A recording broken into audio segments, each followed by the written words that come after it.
Hi, I'm Josh, and I'm so grateful you've chosen to spend some of your very valuable time with me as I talk about the board games that I acquired and played in the month of July 2024. I'm recording this on August 9th, 2024, and this month, the month of July, is brought to you by the number one. I have one new acquisition. I've played 11 unique games, one of which is a new to me game, one of which is a new to me expansion, and one is a new 10 out of 10 game. July, as tends to be the case, is kind of the big month for board gaming between the summer holidays and getting together with family and all that stuff, so let's get straight into it.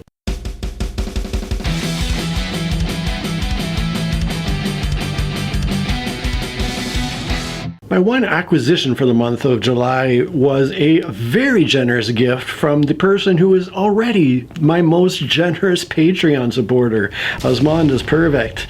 He saw the video in which I was talking about this little game, The Boss, and how I was saying that is a 10 out of 10 perfect game for me, and that this board game designer had taken his game, the Boss, and sort of reworked it a bit and re-released it as a bigger game that's played on a board rather than strictly with cards.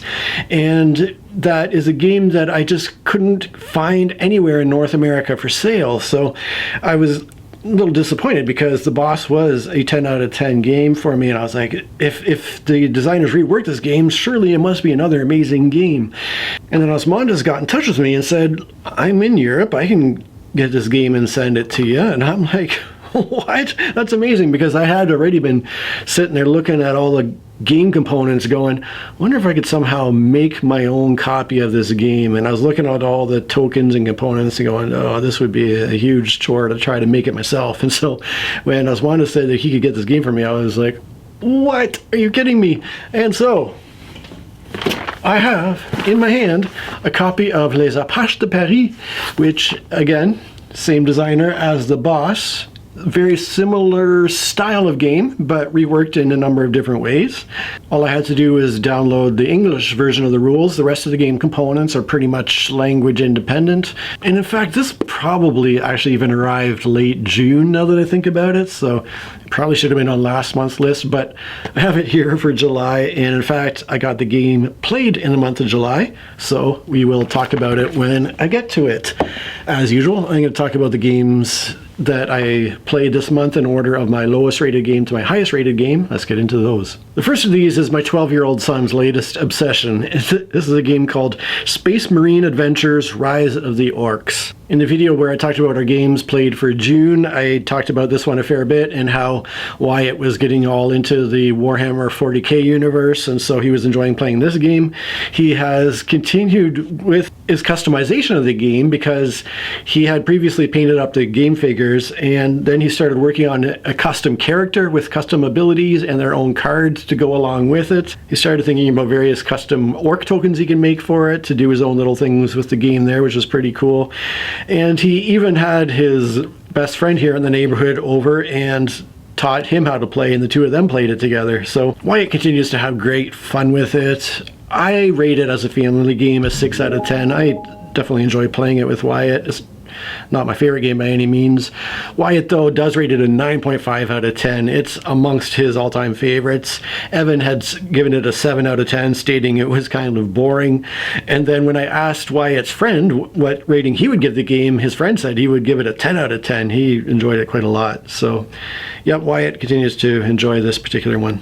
We got back to another one of my recent gifts. Actually, this game Picnic had been given to me by my brother when he traveled to Amsterdam. He came back with this little game for me, and it's one that we've been playing a number of times and enjoying, so I brought it along to our camping trip when I went camping with my brothers and their kids and my kids. Previously, we had only played it with, I think, myself and Evan and Wyatt, so this time we played with 5 players, along with one of my nieces and another one of my younger brothers, and we had a great time with it. It was fun to play at 5 players on a picnic table at the campsite. My older son, Evan, ended up winning, and my niece came in second, so it went well for them.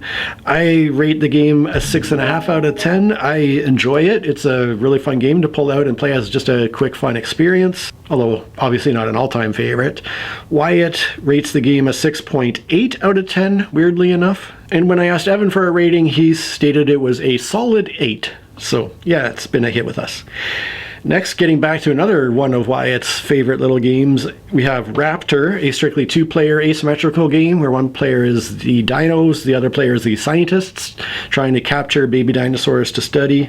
When I've played with Wyatt before, he's always wanted to play the dinosaur side, but this time he decided he would try his hand at playing the scientists, which was great because this game is so hard to win as the dinosaurs that we were kind of continually trying to come up with handicaps for me as the scientist players or ways to boost the dinosaurs effects so that we could have kind of an even game. So playing as the dinosaurs, though, I could play as hard as I wanted to, and I still ended up winning. Wyatt beat me twice as the scientist, in fact. And I'm pretty sure there must be something about the dinosaur strategy that I'm missing because I have a hard time winning with them.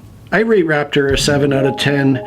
Paul, when I've played with him in the past, has given it a 6 out of 10, and Wyatt gives it an 8.5. It's one he enjoys a lot and asks to play quite a bit. I also played a game called Oceanos, two-player with Wyatt, and what's interesting is the last time I played this game, I played it two-player with Paul just a couple of months back, and I had messed up the rules of the two-player game specifically, because it's not really an ideal two-player game. It really plays best, I think, with 3 to 4 players. But I had messed up the card drafting system of the two-player version, and I'm glad I went back and looked at my texts that I sent to Paul after playing that game, in which I explained the proper way that we should have played the game, because in going over the rules again, I was about to make the same mistake that I made the first time around, and I was thinking, this can't be right. What am I missing? And of course, I was able to figure out how to play it properly with Wyatt, and once again, Wyatt beat me. He ended up winning 60 points to 53, even though I beat him in every category of the game except the divers who go diving for treasure. And he was able to build his little tableau of cards such that he was able to place divers who were able to collect lots of treasure, and that ended up making the difference and winning the game for him. I rate Oceanos a 7 out of 10. Wyatt also rates it a 7. He stated it was a bit slow. And I'm not sure if Paul had ended up giving this game a rating when we played because I had messed up that rule so badly. Next, I got together with my Magic the Gathering playing friend, and we got just one game in where my Sauron deck managed to beat the Elves deck that I also made.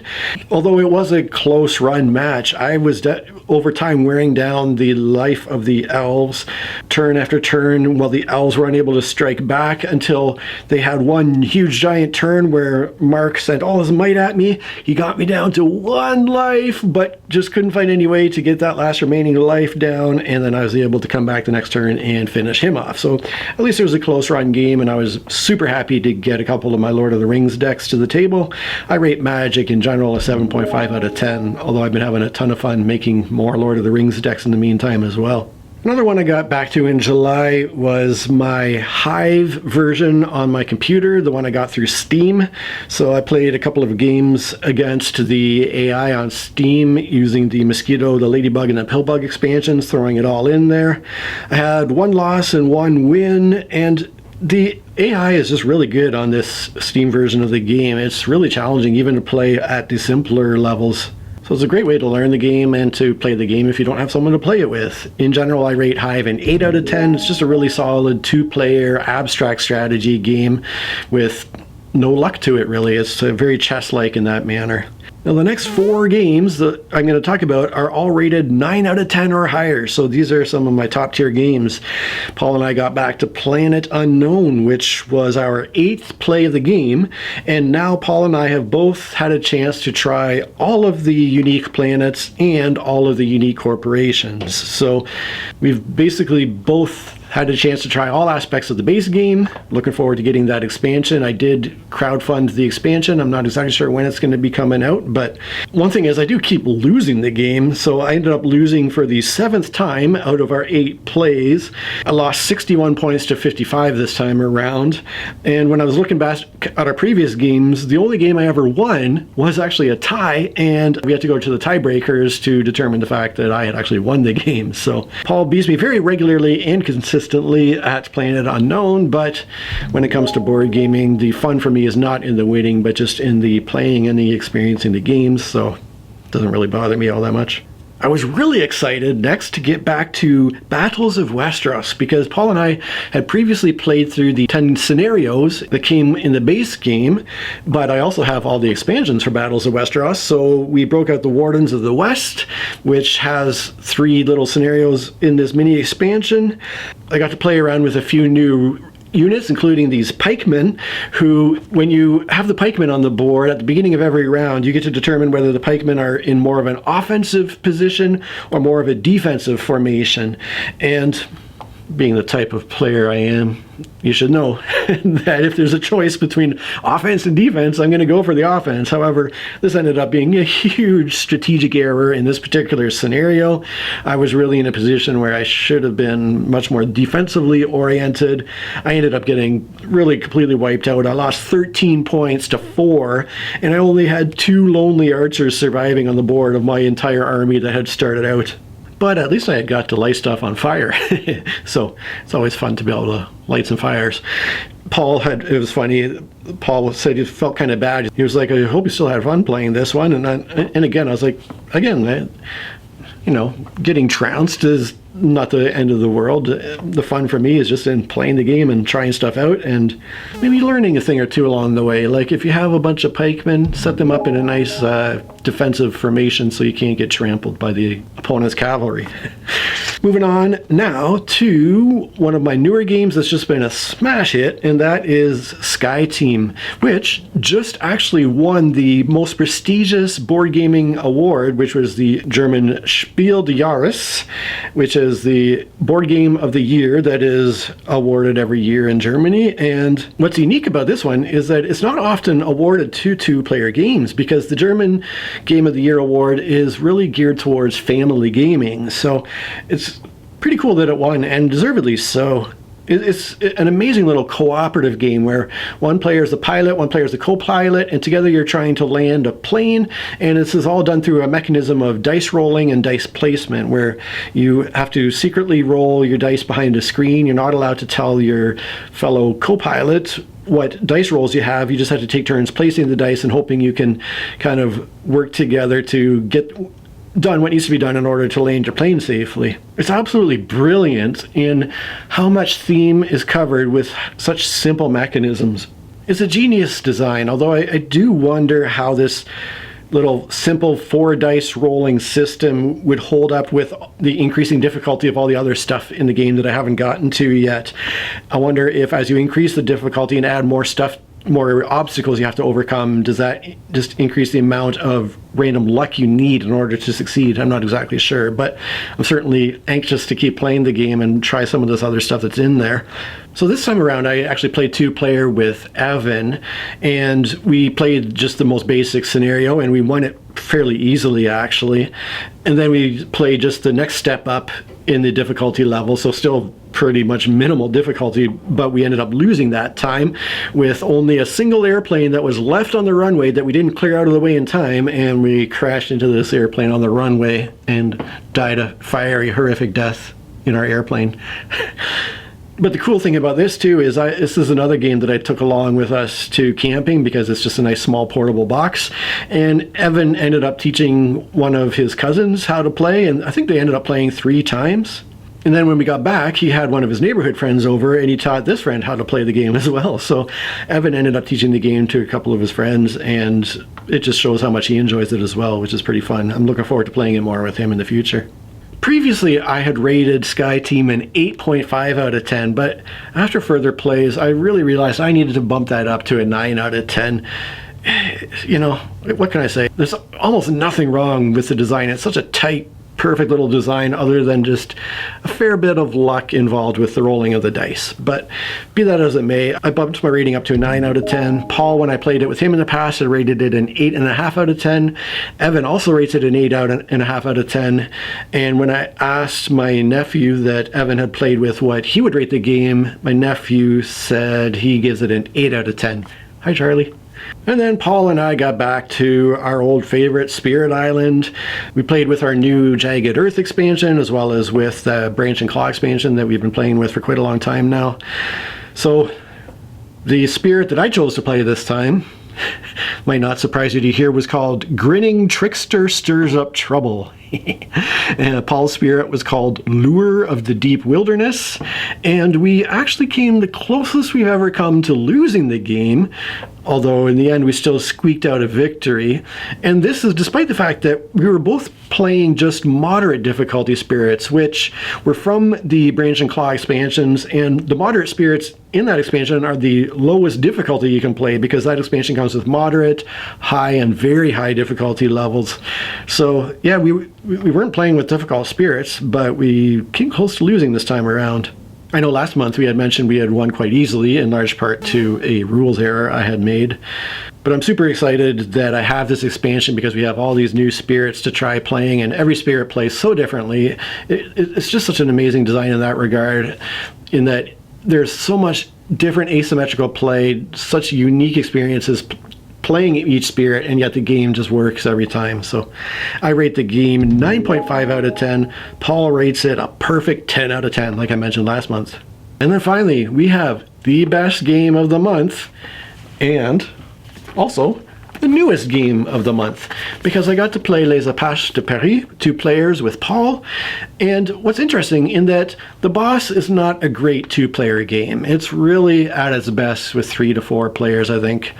But well, I guess I would say the same about Les Apaches de Paris. However, this version of the game does play better with just 2 players because of the way it plays out on the map rather than just on the cards here. So it's just something about the way this design has been tweaked that does actually make it a better 2-player experience.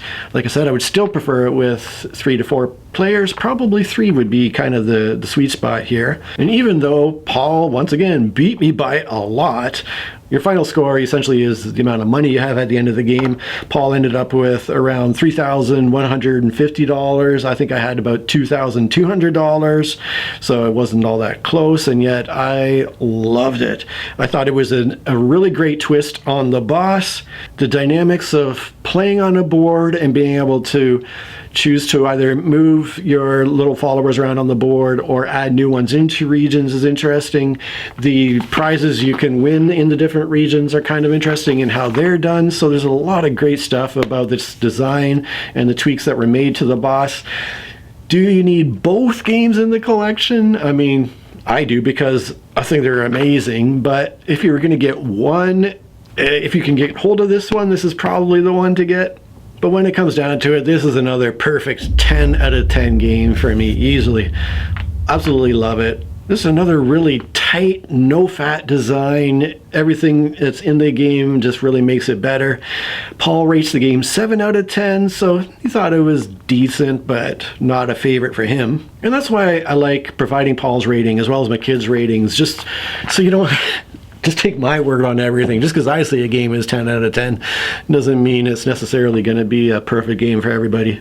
But again, just a big thank you to Osmondus Perfect for sending me this game. What a generous person you are. What a difference you make in my life from month to month. It's really something special. And a big thank you also to my other Patreon supporters, especially my higher tier supporters, Joanna N, Abe O, Saver Girl, and Mojo Dan. Appreciate you so much. And that's it for my month of July. As you know, I love to hear what you're playing. I love to know what new games you've been discovering, what upcoming games you have your eye on. Please do get in the comments and let me know, and let's chat about games some more. Thank you so much for watching. Really appreciate you. Cheers. Now my one I don't know about these glasses, man. My one acquisition. My one acquisition for the month was a very generous gift from who. Now, my one acquisition for the month, they put out in, when did it come out? I think it came out in May? Anyway, another 2-player. I also played a 2-player version. And I'm not sure if Paul ended up giving this game a rating when we played, because I had messed up that. And I'm not sure if Paul had ended up I mean, yeah, Paul beats me very regularly, consistent. It's like, I hope I still used. It's just, there's so much. There's almost nothing. So it is dependent on your final